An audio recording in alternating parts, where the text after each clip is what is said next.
Segunda clase el día de hoy. Vamos a hablar acerca de las hormonas del páncreas, una clase más pequeña que la anterior, ¿no?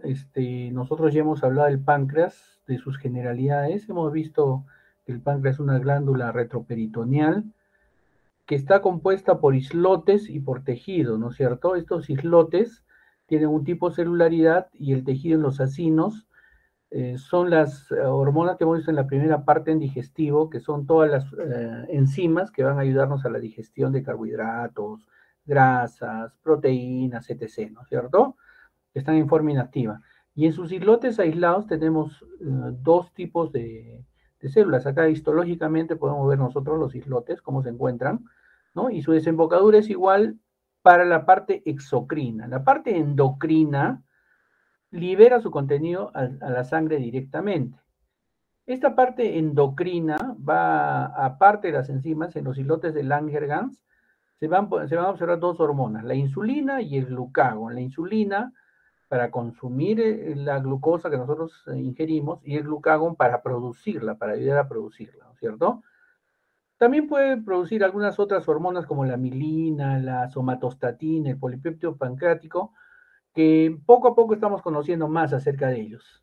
Principalmente vamos a ver las hormonas pancreáticas.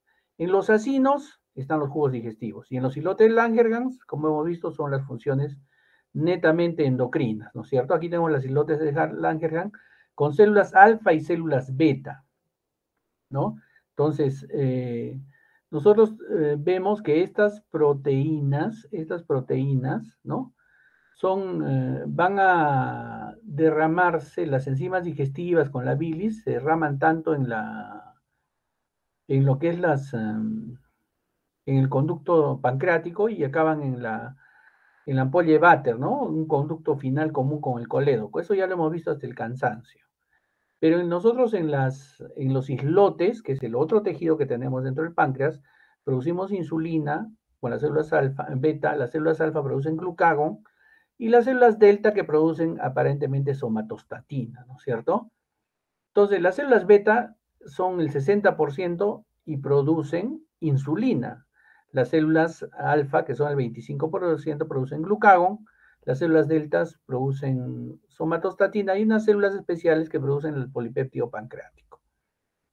Nuevamente lo mismo, los islotes de Langerhans en el medio de los acinos, pero los islotes de Langerhans bien rodeados de lo que es tejido sanguíneo, ¿no es cierto? Vasos sanguíneos. Tanto insulina como glucagón se producen pues como grandes preprohormonas en el aparato de Golgi, las prohormonas se empaquetan, ¿no? Y se van liberando, ¿no? Se van liberando como fragmentos polipeptídicos. En el caso de las células beta producen insulina y péptido C o péptido conector. ¿Qué pasa? Este péptido C es el que une a dos cadenas de insulina, ¿ya? Entonces, ¿qué es lo que realmente se libera? Dos cadenas de insulina. Entonces, la insulina tiene una cadena de 21 a 30 aminoácidos, ¿no? Unidas por un puente disulfuro y como les digo, con el péptido C se unen dos cadenas. El glucagón es una cadena de 29 aminoácidos. Tanto la insulina como el glucagón no se transportan, como acabamos de ver en las hormonas tiroideas que necesitan globulinas, albúminas para transportarse. Aquí no, estas se transportan solitas y tienen una vida entre 5 a 10 minutos, ¿sí? 5 a 10 minutos. Cuando pasan por la vena porta, se metabolizan en el hígado y se eliminan por los riñones. Esta es una estructura química de la insulina, por ejemplo, ¿no? Y unidas por sus puentes disulfuros, sus dos cadenas, ¿no? Entonces la insulina se almacena de esta manera.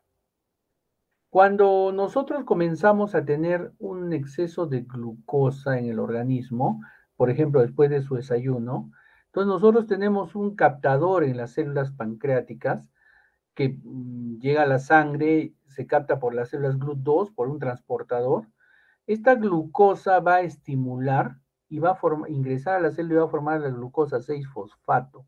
Esta glucosa 6-fosfato va a activar un segundo mensajero, el ATP, el cual va a aperturar un canal para la salida del potasio, ¿no es cierto? Y esta salida del potasio va a hiperpolarizar la membrana de la célula beta. Al mismo tiempo va a ingresar calcio a la célula, ¿no? Y este calcio, al ingresar, va a hacer la misma función que hace en el sistema nervioso central, va a liberar las hormonas de la insulina. Es decir, la insulina se libera en una respuesta a la concentración alta de glucosa, ¿ya? Eso es lo que pasa con la insulina. Entonces la glucosa entra por su GLUT2, abre su ATP, el ATP hace que se cierren los canales de potasio, ingrese calcio, ¿no es cierto? Y al ingresar calcio, sale la insulina. Entonces, ¿qué efectos metabólicos tiene la insulina, no? Entonces, la insulina es una respuesta al aumento de los nutrientes, al aumento de la glucosa en la sangre principalmente, ¿sí? La insulina requiere que los nutrientes ingresen a las células para tener sus efectos anabólicos, es decir, de construcción de algunos organelos, algunas membranas, algunas situaciones. Esto aumenta las reservas de hidratos de carbono, proteínas y grasas. La insulina tiene efectos rápidos en el metabolismo de las azúcares, de las grasas y de las proteínas, ¿sí? Inicia una traducción y fosforilación intracelulares, ¿sí? Entonces, la insulina trabaja bajo unos receptores. Estos receptores van a permitir que ingrese la glucosa hacia la célula para producir su efecto. Ese es básicamente el efecto, ¿no? Fosforila su receptor. Aquí tenemos el receptor. Entonces, vienen las dos cadenas de insulina, recuerden que estaban unidas por puentes disulfuro, ¿no es cierto? Por el péptido C, y van a estimular sus receptores beta que tienen. Este receptor beta va a fosforilar una serie de enzimas y una de estas enzimas va a ser la que va a transportar la glucosa dentro de la célula. O sea, no es que la insulina vaya y abra un canal y entre la glucosa. No, la insulina para generarse requiere glucosa. Y para que ingrese la glucosa a la célula la insulina requiere una serie de receptores. Y estos receptores van a estimularse por la cadena insulina, van a fosforilar algunas proteínas, ¿sí? Y van a hacer que ingrese la glucosa a la célula. Y al ingresar la glucosa, esta fosforilación también de estas enzimas por parte de la insulina, por parte del receptor de la insulina, va a producir la síntesis de la grasa, síntesis de proteínas, etc. Entonces, la insulina se une a la subunidad alfa del receptor y este autofosforila la subunidad beta. Y esta beta actúa sobre la tirosincinasa y la tirosincinasa desata toda la serie de acciones a las que finalmente va a desencadenar la síntesis de las sustancias. ¿Qué pasa con los hidratos de carbono? Entonces, en el músculo la insulina favorece pues el ingreso de la glucosa, ¿no? Para darle energía. Entonces, facilita su difusión. Entonces, a través de la membrana celular. En el hígado, la insulina capta la glucosa para el hígado y va produciendo y va disminuyendo la producción de glucosa por el hígado. Cuando produce el aumento de la glucosa al interior de las células del hígado, aumenta la síntesis de glucógeno, es decir, la reserva que tenemos nosotros. Es decir, la insulina, al captar glucosa en las células del hígado, activa la glucógeno sintasa y la glucógeno sintasa finalmente va a producir glucógeno. Este glucógeno también y la insulina en el mismo hígado, por una cantidad mayor de glucosa, comienza a producir más ácidos grasos.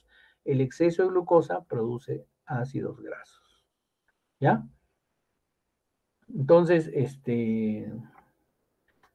cuando tienes glucosa circulando, ingresando, ya no sale glucosa del hígado.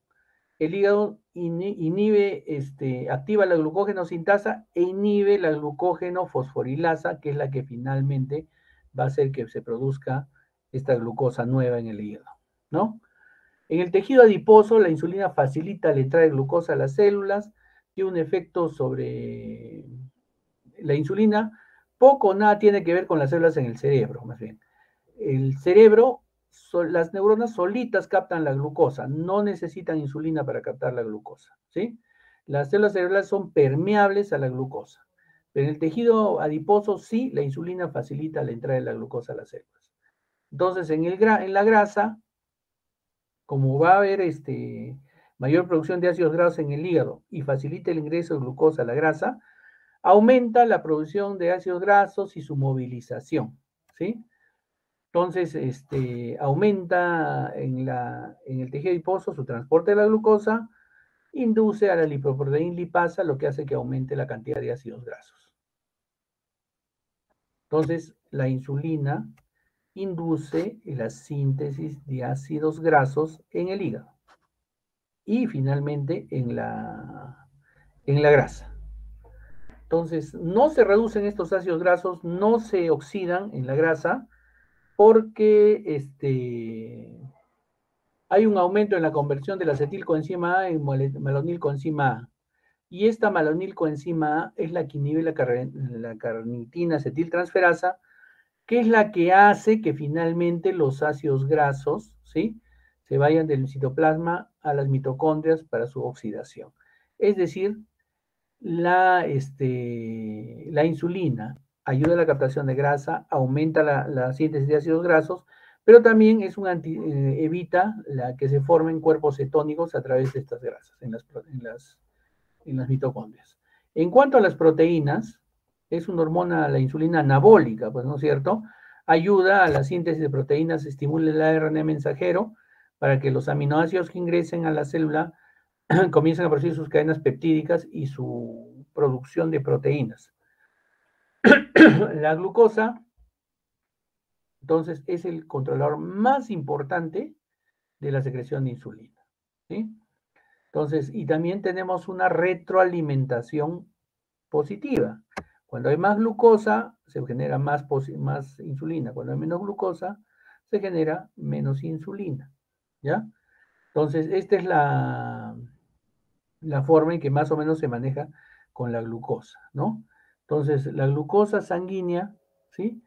Se aumenta la glucosa sanguínea, las células del páncreas producen insulina, ¿sí? Esta insulina aumenta la captación celular de la glucosa, disminuye la glucosa sanguínea, pero a su vez, cuando disminuye la glucosa sanguínea, el glucógeno comienza a hacer producir glucosa por el hígado, lo que habíamos visto al inicio, ¿sí? Y el tejido adiposo, la glucosa produce triglicéridos.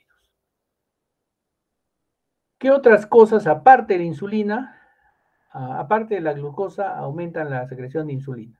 Los aminoácidos. Los aminoácidos aumentan la secreción de insulina. Y cuando comes mucha grasa, aumenta la secreción de insulina. Las hormonas gastrointestinales, el polipéptido orgástrico, el polipéptido I semejante al glucagón, etc.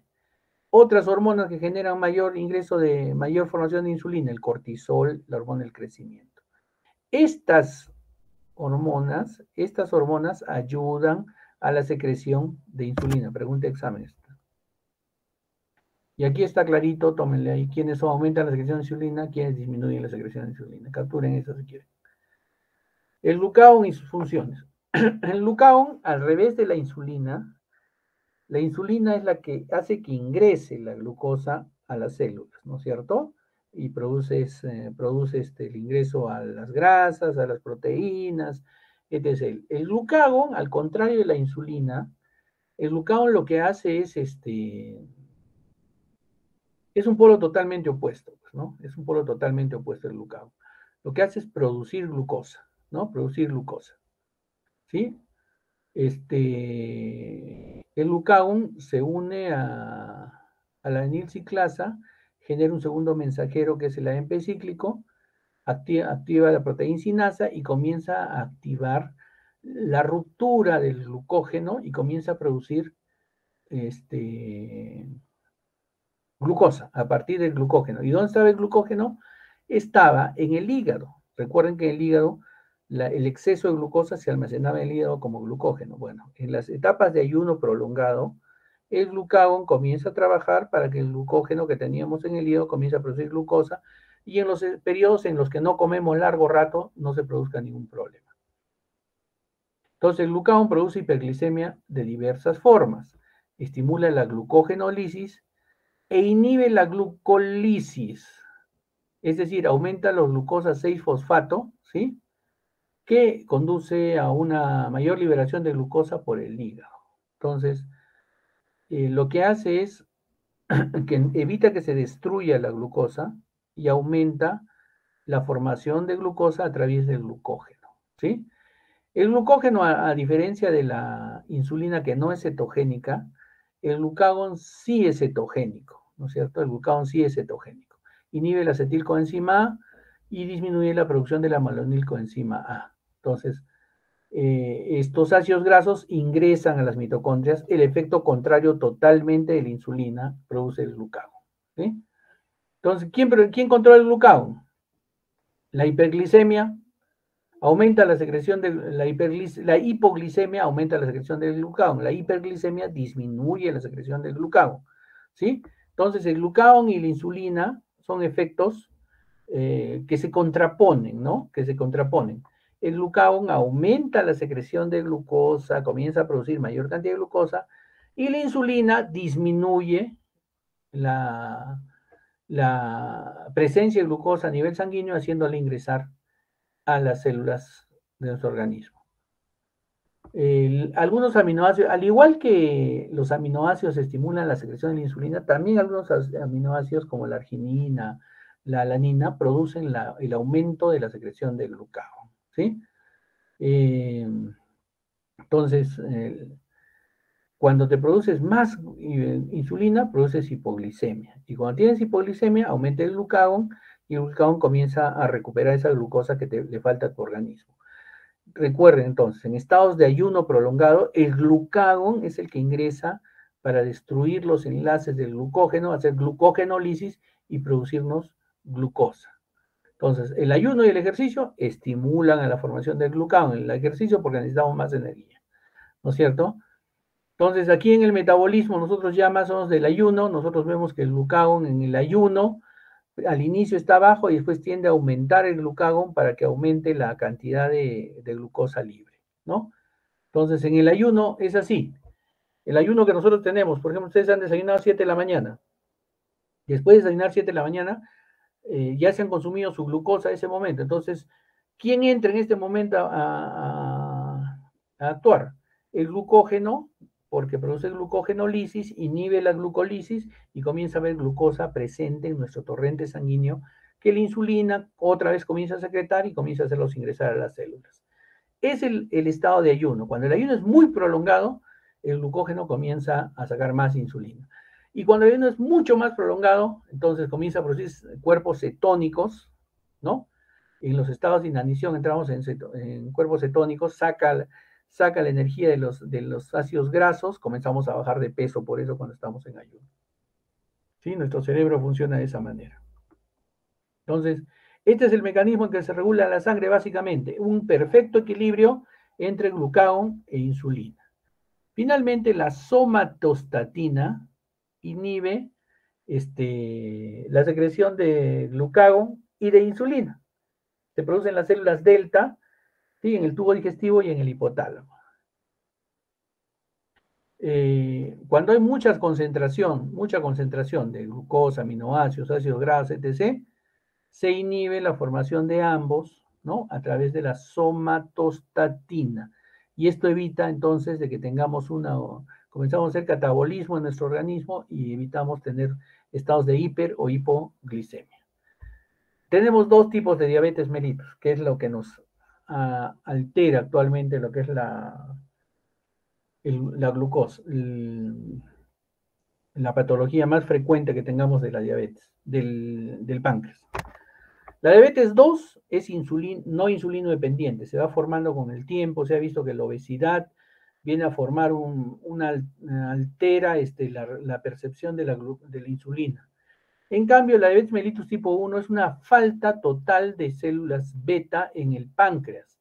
Y entonces la persona no tiene insulina. Entonces, cuando tú vas ingresando, tu glucosa comienza a circular en la sangre y no hay cómo hacerla ingresar a las otras células. Circula en la sangre y como hay tanta glucosa, comienza a volverse cuerpos cetónicos y al comenzar a volverse cuerpos cetónicos entras en una acidosis y un coma diabético rapidísimo. La diabetes 1 es la diabetes del adolescente, la diabetes juvenil, se presenta rápidamente, entras en shock rápidamente. Necesitas insulina forzosamente exógena para sobrevivir. La diabetes 2 se va presentando poco a poco, generalmente a partir de la adultez, cuando tú comienzas a aumentar de peso excesivamente. Entonces, la 1 es una autoinmunitaria, como les digo, vírica, diabetes juvenil, ¿no? Produce hiperglicemias rápidamente, se produce aumento de una cetoacidosis, como no entran los aminoácidos a las células, no formas masa muscular, es sumamente delgado, ¿no? Rápidamente te puede venir la alteración. Como tienes tanta glucosa, sobrepasas tu transporte máximo de glucosa en el riñón, comienza a glucosuria, como hay alto nivel osmótico, comienza a tener mucha sed, comienza a tomar bastante agua, no ingresan las proteínas, comienza a volverte delgado, entonces, como no ingresan a tus células cerebrales las proteínas, comienza a tener hambre, entonces ahí viene el polifagia, poliuria, polidipsia, ¿no? Polifagia que tienes hambre, ¿no? Poliuria orinas mucho, polidipsia tienes mucha sed, ¿no? Entonces, estas son las 3P de un acidótico, de un diabético, y entras en acidosis rápidamente. Diabetes 1, diabetes 1.